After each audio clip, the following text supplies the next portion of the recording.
Chapter 3. The General Acceptance of the Generous Assembly.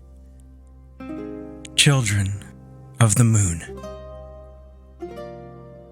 The difference between dreams and reality are as follows. When you sleep, you are at the mercy of your own mind.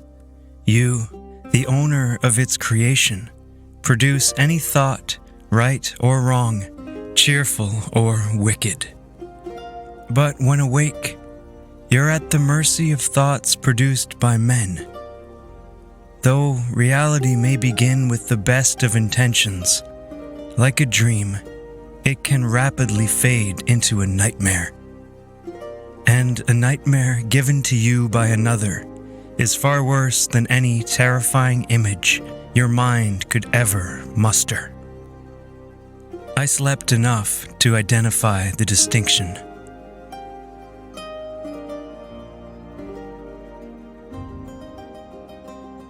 The Little Town of Rainbow. Written by Vincent John and performed by Luke Welland, Natalie Lewis, and Cornelius Perry Jr.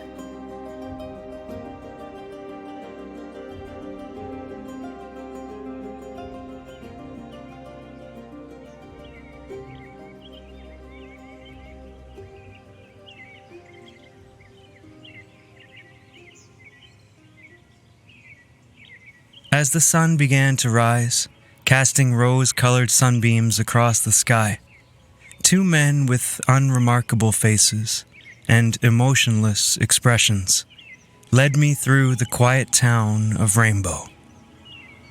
In our trail of wherever they were leading me, I did not see a single person in the streets, let alone through the windows of their houses.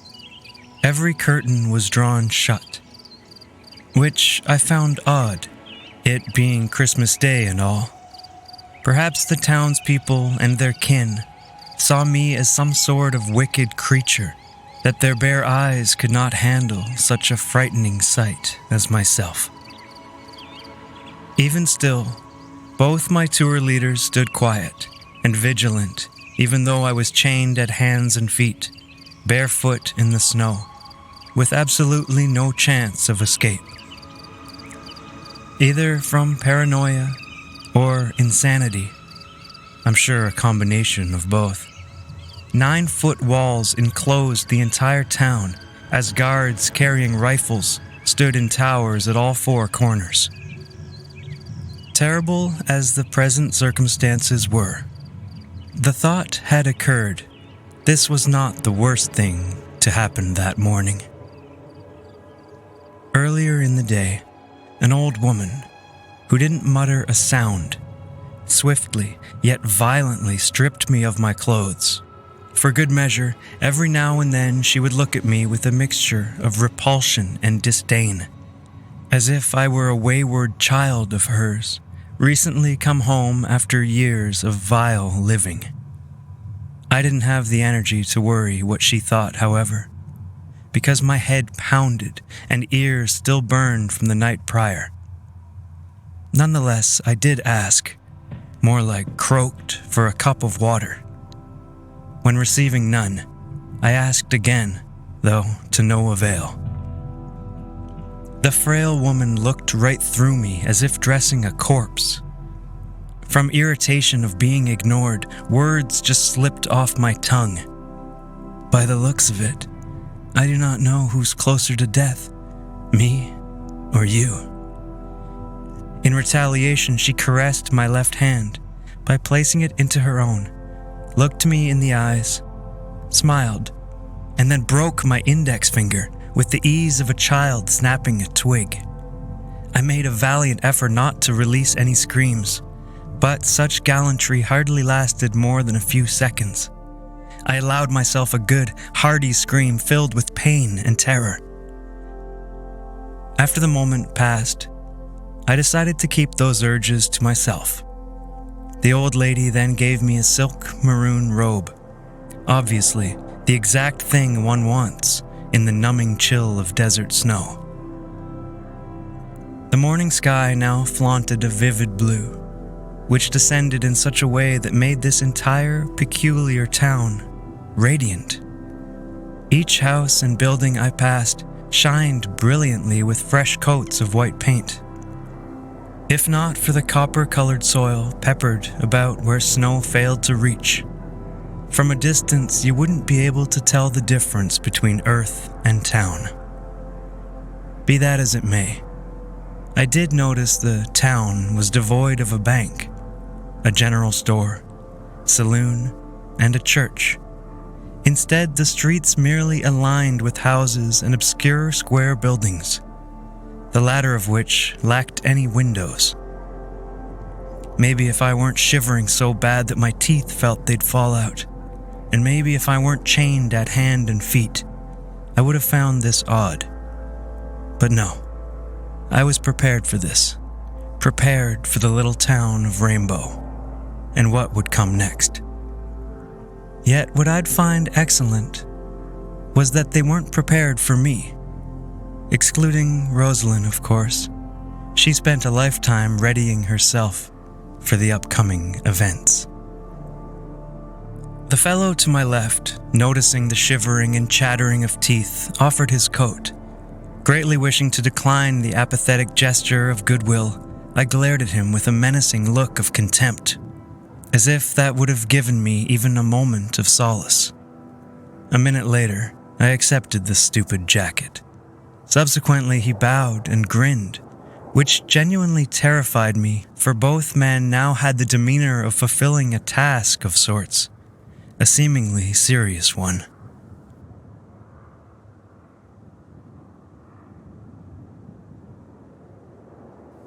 Every couple of yards they glanced at each other, as if convinced a noble and justified deed they were carrying out. A nasty thought crept in. Since he offered me a coat, and since they appear terribly pleased with themselves, and I'm wearing a robe the color of blood, straight to the gallows were these men's marching orders for me. I sobbed, unabashedly crying big broad tears of despair. Now it was the other guy's turn to display virtue, and I received a slight pat on the back. These pompous, ignorant-looking idiots will hang me, and yet awaited a grateful receipt. I turned and spit in his face, which achieved little, for he didn't even flinch. After my feeble attempts of defiance, the only sound heard was our footsteps in the snow.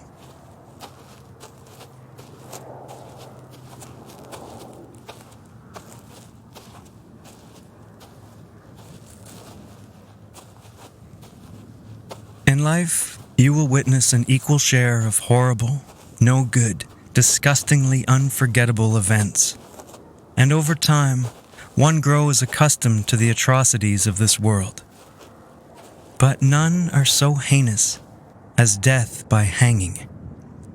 To view a human's last moments, an anxious struggle with an unavoidable fate, eyes darting back and forth, trying to find comfort in the crowd. Anyone who might ease their suffering with a kind smile or a simple nod of understanding and sympathy, only to find distant, empty eyes staring back at them, is truly, and without doubt, humanity at its absolute most abominable.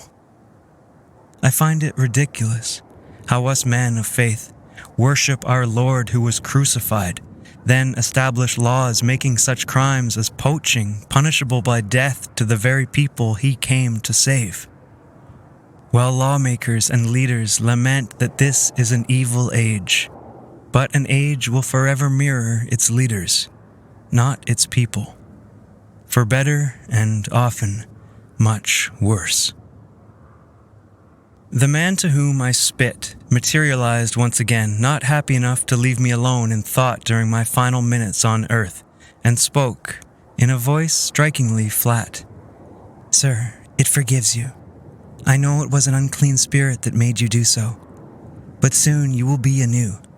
It forgives you." Mouth agape, I could offer nothing more than a slight acknowledgement in his direction. He smiled back, not acknowledging the effect his haunting had on me. That strange manner of voice was boiled into my mind, forever to stay there. Something so eloquent deserved to be remembered. Being mesmerized, I didn't realize my body came to a stop as we were at a juncture. A grandiose construction towered in front of us, concrete steps leading to an extensive building comparable with the surviving Greek theaters. 6 pillars of marble, accented with gold, stood proud before rainbow-painted doors. Have you ever faced an object and realized you could never move backwards? There's no backtracking. There are no longer times of old. No matter what you did or where you'd go, your life would be counted as 2 contrasting conjunctions, before and after the event, the encounter, the incident, the ordeal, the experience. I knew then that my former skin would shed, to be replaced by something peculiar and different. Nothing worse in this world than people seeing themselves as enlightened, for it covers all matters of sin, doesn't it? On the steps, an ancient and frail man who looked made of clay extended his hand, saying, "Hello, son. My name is Hector. I am one of the elders here. It is a pleasure to meet you." Turning to my guardians, he spoke less friendly. "No need for the cuffs, you damn fools. Let's take them off, shall we?" Hector left his hand for me to shake, but I could not muster the effort of pretending he didn't terrify me. I always hated knowing what will take place before it does. If I were of more intelligent mind, I would use that ability to quickly gather information to understand the situation before me and make something good. Thinking about it now, however, I realized that would only work if I knew less of the situation and didn't fully understand the meaninglessness of it all. Ignorance is indeed bliss, I suppose.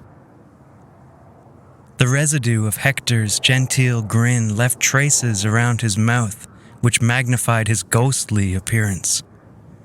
All the same, his spurious posture of goodwill would continue as I was awarded a thin pat on the back. These people had a peculiar regard for what brought comfort to others. Apparently, caressing backs was one.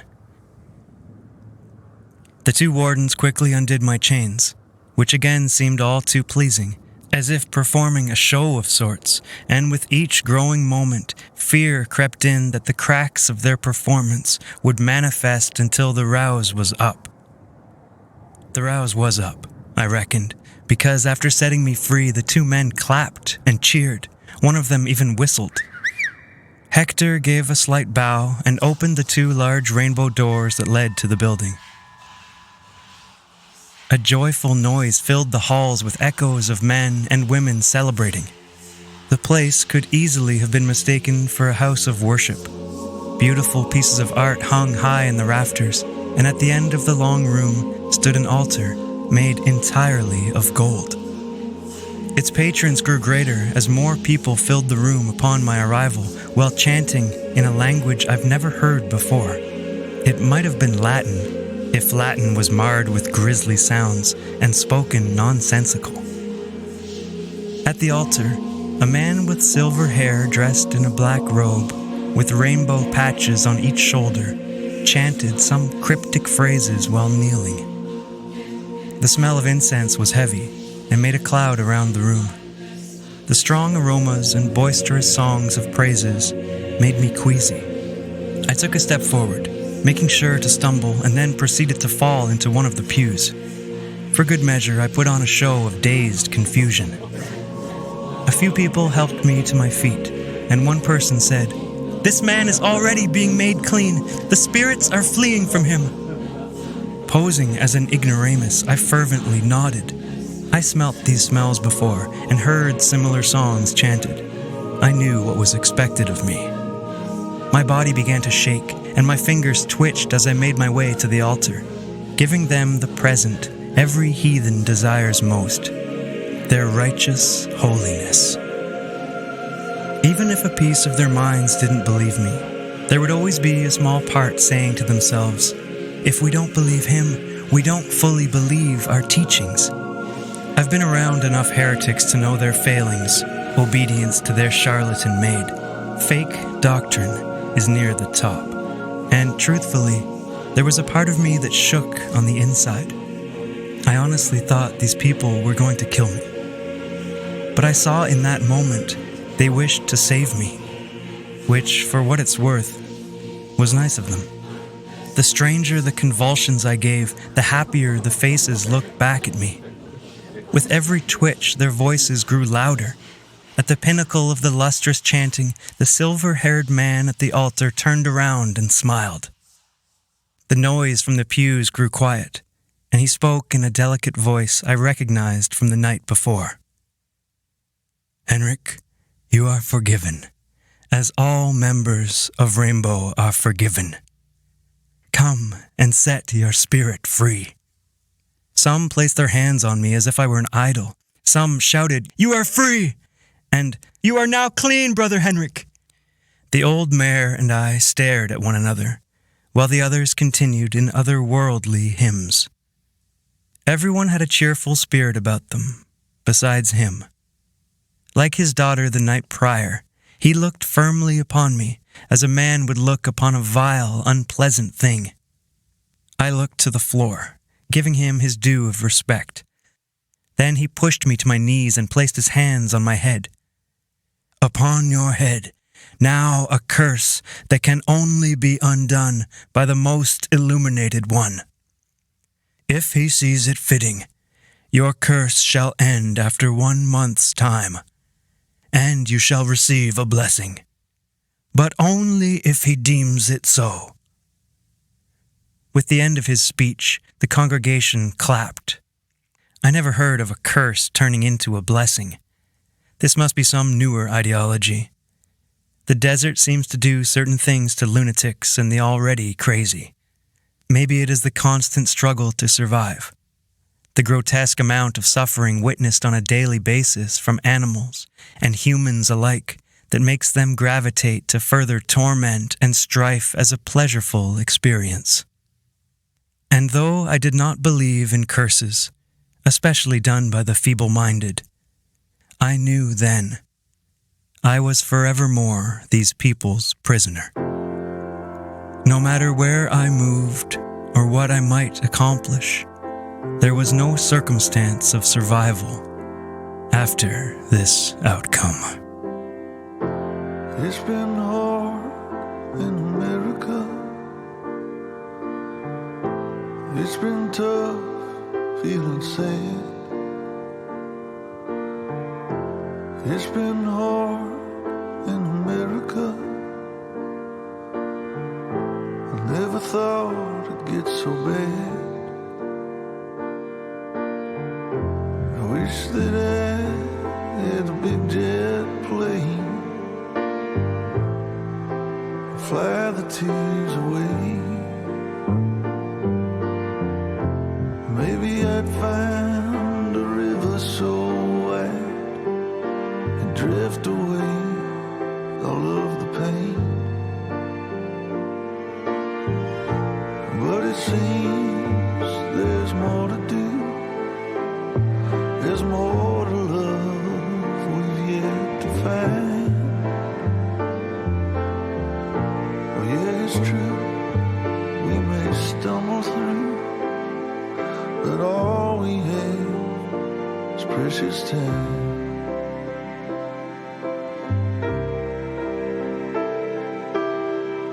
It's hard to see in America, the sand thrown in your eyes. It's hard to speak in America when every word creates divide. But it seems that we're all the same. We all need love and hope, a little grace. Yeah, it's true. This has been The Little Town of Rainbow. New episodes are released weekly and is available wherever you listen to podcasts. And if you like The Little Town of Rainbow, please share with your friends. It helps independent creators to reach an audience and continue to tell stories for free.